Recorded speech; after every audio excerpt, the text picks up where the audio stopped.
इस लेक्चर में हम कंपोजिट मटेरियल्स के बारे में पढ़ने वाले हैं। तो कंपोजिट मटेरियल होता क्या है, मैं एक बार एक एग्जांपल दे देता हूँ, उससे आपका फिगर थोड़ा क्लियर हो जाएगा कि होता कैसा है कंपोजिट मटेरियल। तो कंपोजिट मटेरियल मतलब जैसे अगर हम ले लें तो ट्री भी एक कंपोजिट मटेरियल है। मतलब जैसे कोई ट्री के ब्रांच ले लें, पेड़ ले लें, उसके कोई भी शाखा ले लें, तो वो एक तरह का नेचुरल कंपोजिट है।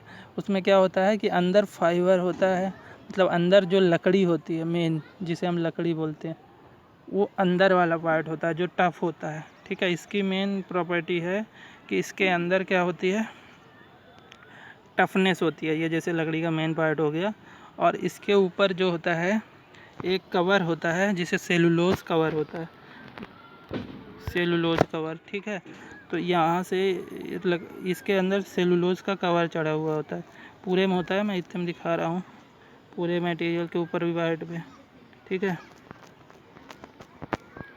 तो ये सेलुलोज कवर होता है। तो इसमें क्या होता है, जब हम कोई भी गीली ब्रांच या फिर गिरी शाखा लकड़ी के लेते हैं, तो उसमें दोनों की प्रॉपर्टीज़ होती हैं, कवर वाली भी और अंदर जो लकड़ी का पार्ट होता है उसकी भी। तो इसकी वजह से इसमें ज़्यादा टफनेस आती है, ज़्यादा मजबूती होती है, जैसे कि टेंसाइल स्ट्रेंथ ज़्यादा होगी, और इसको मोड़ेंगे तो काफ़ी ज़्यादा मुड़ जाती है। ये सारी प्रॉपर्टीज़ इसमें होती हैं। ठीक है, और एक ये दूसरा एग्जांपल देखें तो हम कहें, अगर हम प्लाईवुड ले लें, प्लाईवुड पता है, लकड़ी की जिसकी मेज़ बनाई जाती है, तो मेज़ में जो ऊपरी पार्ट लगा होता है उसे प्लाईवुड बोलते हैं।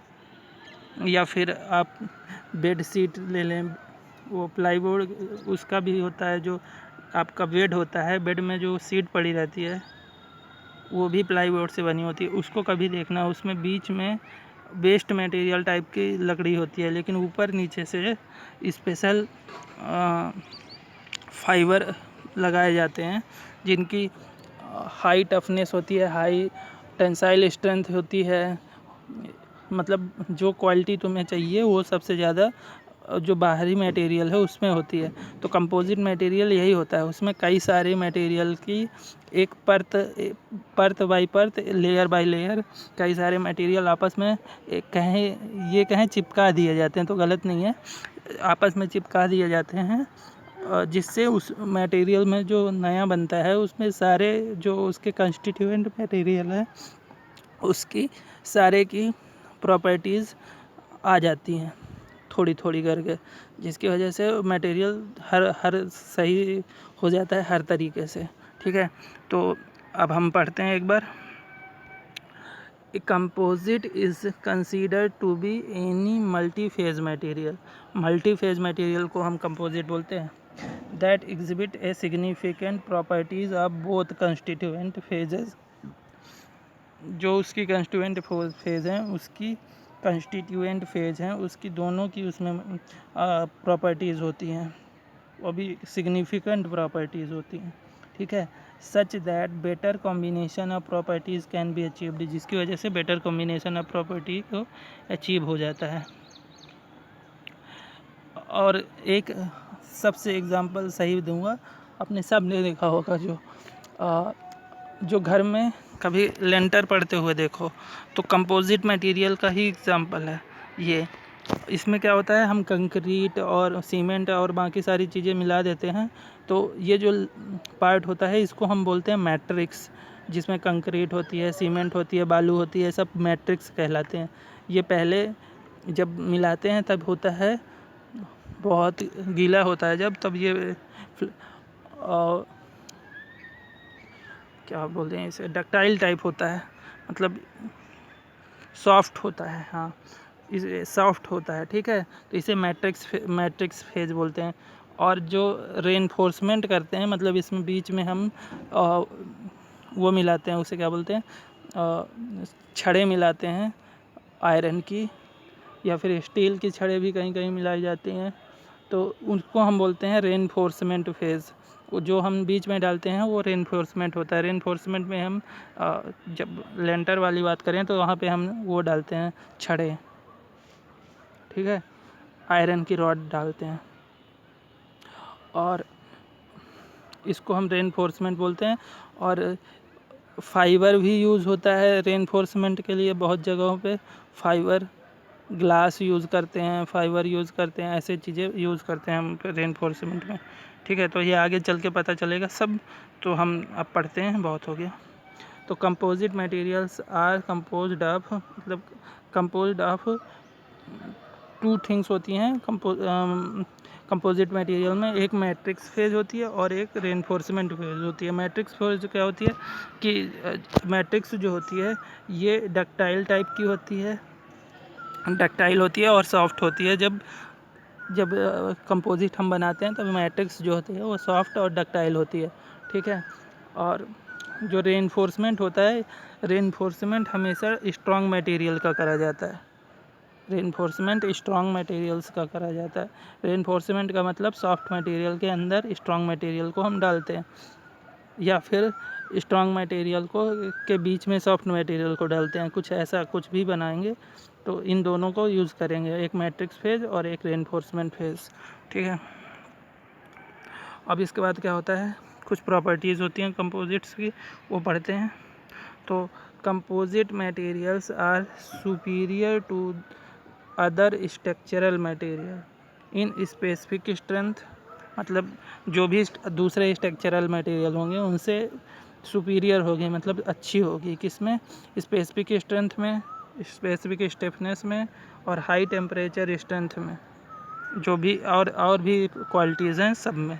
ठीक है, ये प्रॉपर्टीज़ चल रही हैं कंपोजिट मटेरियल की।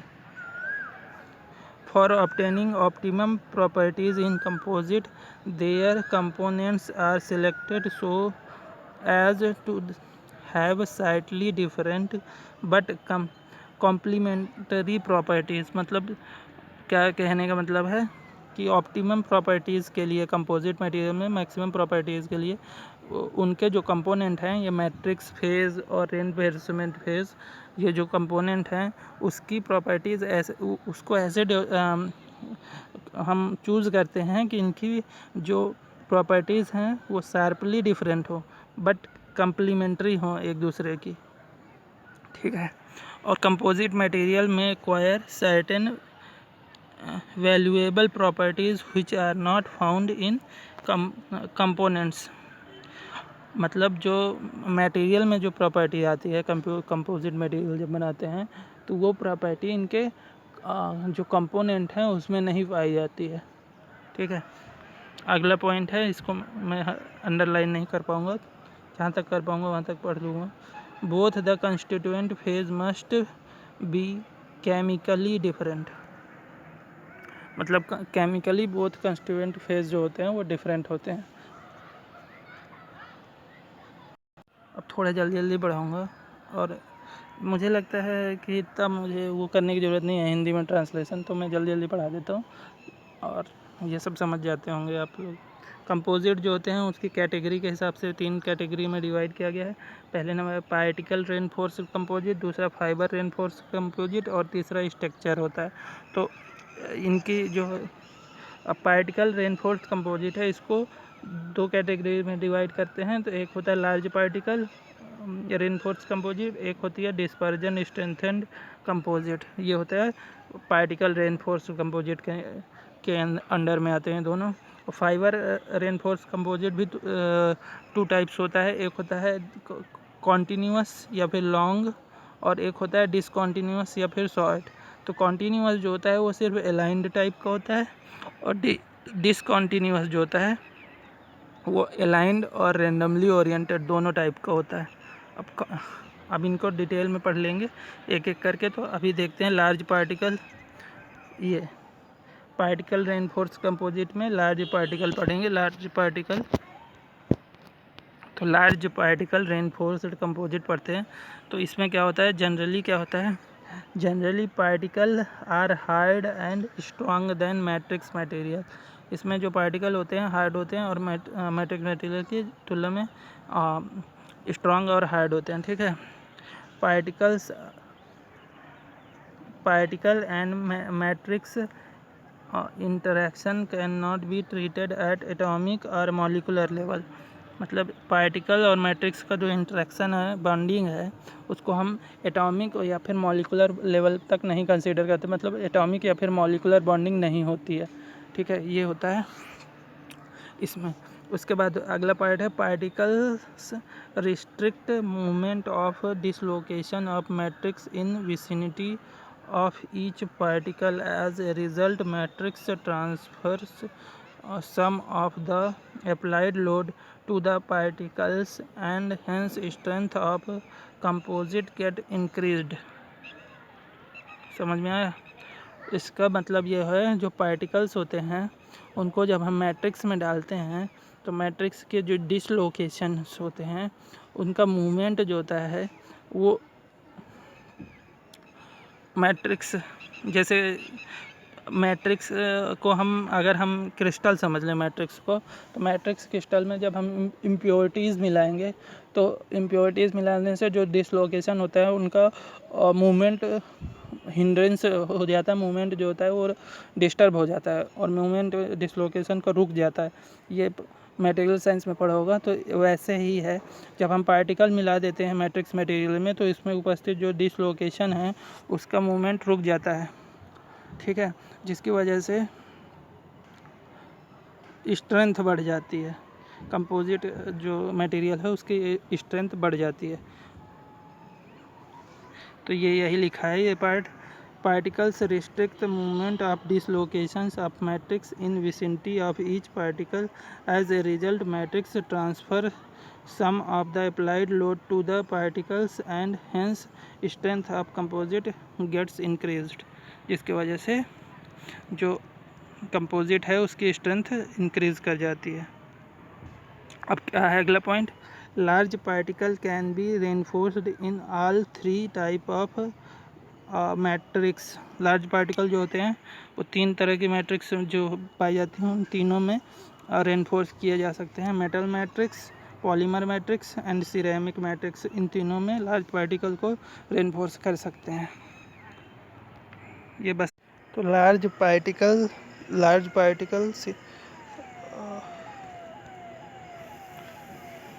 पार्टिकल रेनफोर्समेंट कंपोजिट का जो पहला एग्ज़ाम्पल लेंगे हम, वो सिरमेंट लेंगे। सिरमेंट क्या होता है? वो ये सिरेमिक और मेटल का कंपोजिशन होता है और जिसका हम यूज़ करते हैं कटिंग टूल या फिर कटिंग टूल बनाने के लिए, जो कि हार्ड स्टील को कट करने के लिए यूज़ किया जाता है। और तो सिरमेंट जो होता है वो होता है, पढ़ लेते हैं। सिरमेंट जो होता है वो सिरेमिक प्लस मेटल का कॉम्बिनेशन होता है। द मोस्ट कॉमन सिरमेंट जो होता है वो सिरमेंटेड कार्बाइड होता है, जिसमें कि हार्ड रेनफोर्समेंट ऑफ कार्बाइड किया जाता है, जैसे कि टंगस्टन कार्बाइड या फिर टाइटेनियम कार्बाइड का रेनफोर्समेंट किया जाता है, जो कि मेटल मैट्रिक्स में किया जाता है। और ये मेटल मैट्रिक्स जो होती है वो निकल या फिर कोबाल्ट की होती है। तो एक बार इसको पूरे को पढ़ेंगे सही से, उसके बाद छोड़ देंगे, अगला पढ़ने लगेंगे। ठीक है, तो सिरमेंट जो होता है सिरेमिक प्लस मेटल होता है। द मोस्ट कॉमन सिरमेंट is the cemented carbide in which particle of hard refractory carbide such as tungsten carbide and titanium carbide TIC are reinforced in metal matrix of nickel या फिर cobalt की metal matrix होती है। और tungsten carbide को WC बोलते हैं, मतलब रिप्रेजेंट करते हैं WC से या फिर टंगस्टन कार्बाइड से यूज करते हैं। और जो सिरमेंट बनेगा, resulting cermet is used for making cutting tool for harded steel. ठीक है, ये था सिरमेंट। सिरमेंट से जो हम कटिंग टूल बनाते हैं। अब इसका दूसरा एग्जांपल है पोर्टलैंड सीमेंट। अब देखो, ये सिरमेंट था CERMENT और यहाँ पे सीमेंट है। पोर्टलैंड सीमेंट कंक्रीट जिसे बोलते हैं, ये दूसरा एग्जांपल है। इसमें क्या होता है, कंक्रीट जो होती है वो बनी होती है पोर्टलैंड सीमेंट, सैंड, एग्रीगेट और वाटर, इनसे मिलकर हम कंक्रीट बनाते हैं। ठीक है, तो कंक्रीट जो होता है वो मेजर स्ट्रक्चर होता है देखो, concrete is the major structure component because it can be poured in place and gets hardened, ये पढ़ लेंगे, gets hardened at room temperature. जो मेजर पोर्टलैंड सीमेंट का मेजर कंपोनेंट होगा वो कंक्रीट होगी। और इसका रीज़न ये होता है कि इसको हम किसी भी प्लेस पे पोर कर सकते हैं। पोर का मतलब जहाँ पे हमें इसको इस स्ट्रक्चर को बनाना होता है जिस शेप में, वहाँ पे हम डाल सकते हैं उसी शेप में, और ये हार्ड हो जाता है। पोरिंग समझते होगे, मेटल उसमें पढ़ा होगा, मेटलर्जी में वही शब्द है, ठीक है। अब यहाँ पे कुछ दी गई हैं, तो इसको हम वाटर के अंदर सबमर्ज करके भी हार्ड बना सकते हैं। इसलिए जो पोर्टलैंड सीमेंट होता है उसका मेजर जो कंपोनेंट है वो क्या है, देखो यहाँ पे major structure component of Portland cement जो होता है वो कंक्रीट होती है। और उसको हम किसी भी शेप में कहीं भी पोर करके बाद में रूम टेम्परेचर पे हार्ड कर देते हैं, और वाटर के अंदर भी हम इसको हार्ड बना सकते हैं। ये पोर्टलैंड सीमेंट की कुछ विशेषताएं हैं। अब आगे देखते हैं पोर्टलैंड सीमेंट के बारे में, ठीक है। तो अगला क्या है, इट हैज़ फ्यू लिमिटेशंस, इसकी कुछ लिमिटेशन है, जैसे कि गुड कंप्रेसिव स्ट्रेंथ होती है, ठीक है। It has good compressive strength, large concrete structure can experience significant expansion and contraction with thermal fluctuations. जैसे जैसे टेम्परेचर ऊपर नीचे होता है, बढ़ता घटता है, वैसे वैसे एक्सपेंशन और कंट्रैक्शन होता है लार्ज कंक्रीट स्ट्रक्चर में, ये एक ड्रॉबैक है इसका। और water can penetrate through the pores which may lead to severe cracking during the cold weather। Cold weather में जो वाटर होता है वो जम जाता है, जिसकी वजह से बर्फ़ का वॉल्यूम ज़्यादा होता है, ये पता ही होगा वाटर से। तो जो कंक्रीट होती है इसमें पोर्स होते हैं, जिसके कैपिलरी एक्शन के द्वारा पोर्स में वाटर चला जाता है, ठीक है। और जब टेम्परेचर जहाँ जो इन्वायरमेंट है उसका टेम्परेचर जब घटता है तो वो वाटर जो पोर के अंदर होता है वो जम जाता है, जिसकी वजह से इसमें क्रैक आ सकता है। ये एक लिमिटेशन है इसकी।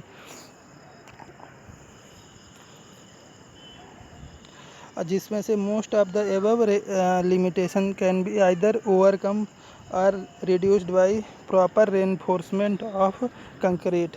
अब कंक्रीट पे कुछ इन जो लिमिटेशन हैं, इन लिमिटेशन को हटाने के लिए कुछ रेनफोर्समेंट करते हैं, तो उससे ये लिमिटेशन कम हो जाती हैं, हट जाती हैं, ठीक है।